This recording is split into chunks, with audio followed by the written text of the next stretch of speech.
talk about managers. Obviously, you had an opportunity to play for so many legends.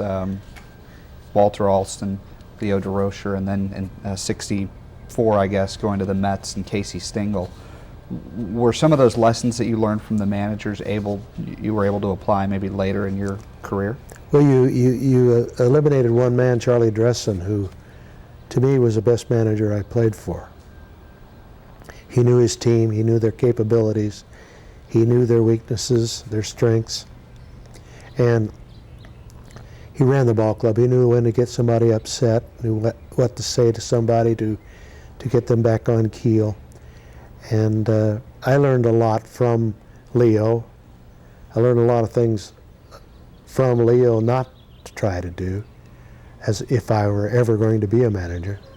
Leo Branch Rickey had a quote about Leo one time, and I thought it was rather cute. He said, Leo DeRocher is the only person he knows in baseball that could take over an impossible situation and immediately make it worse. But Leo was a good baseball man, don't get me wrong. He knew the game, and he was baseball day in and day out. I mean, that's all he ever thought about. And he tried every way possible to beat you. And I had a lot of respect for him, and I was happy that he got into the Hall of Fame. In '63, you found yourself playing in the Polo Grounds with the Mets, but it was a big year in a way for milestones. You hit your 400th career home run, and that ball then was donated to Cooperstown. Yeah, I hit my 400th home run with the Mets, but if it wasn't for Casey Stengel being the manager, I don't think I could have gotten through that year, because I'd been with the Dodgers for so long and every game was important. And all of a sudden you go to the Mets and they had lost 120 games the year before. And we were in the process, and I say we because I was a part of it, we were in the process of losing 111 the year I was with them. And it wasn't any fun. I mean, you drive to the ballpark and you're thinking about the game, like when I was with the Dodgers, thinking about the game and who was pitching and just getting yourself mentally ready to go out and win the ball game. But driving to the ballpark with the Mets, well, how much are we going to lose by today? What's going to negative happen today? Blah, blah, blah, because we did not have a very good team. And we lost 111. So it wasn't fun, but Casey made it fun because he joked and he got us laughing, and one time he wanted to take a little nap during the early part of a ball game, and he says, he called me kid, and I liked that, because I was at the end of my career. He said, hey kid, he says, why don't you run the club for a couple innings? He says, I'm going to take a little nap. So we're playing Cincinnati, who was in first place. It's a big red machine. And it was 3-1. We were behind when he took his nap. When he woke up, it was 9-1.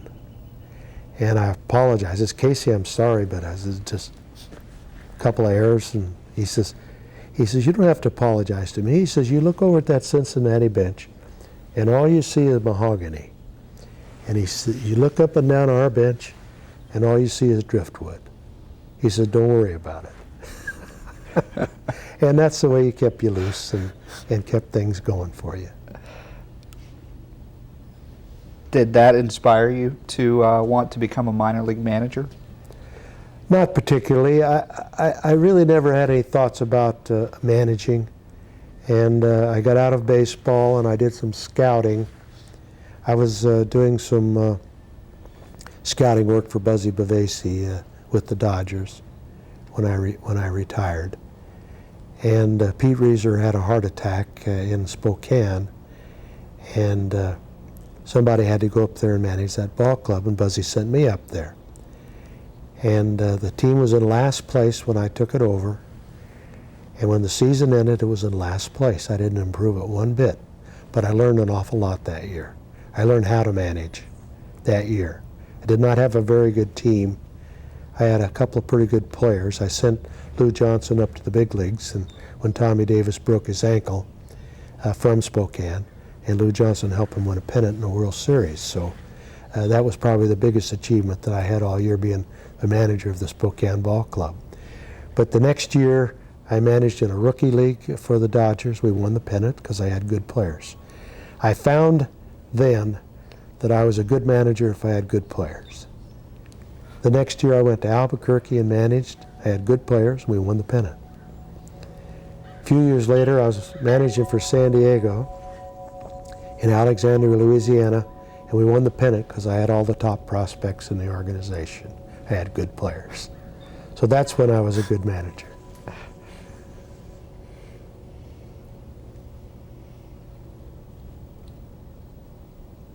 Speaking of Buzzy, he's a neighbor not too far down the road, a few miles in La Jolla.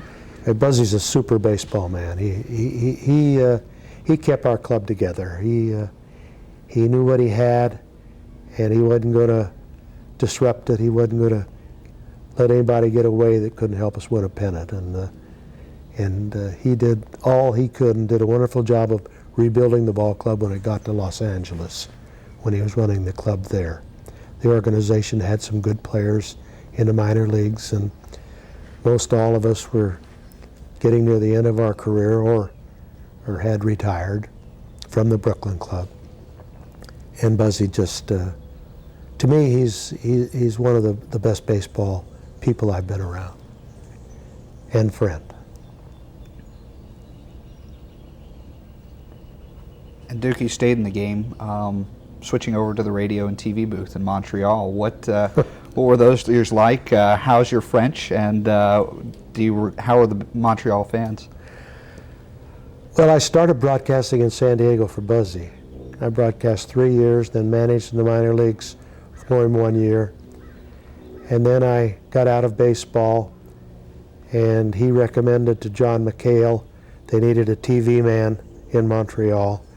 He recommended that I do the job, and I got the job doing one game a week in Montreal, the game of the week in Canada. That's before Toronto was in existence. And the baseball team anyway. And I went to Montreal, and I was there 14 years, and we had some very good years there. Some good ball players, some good clubs.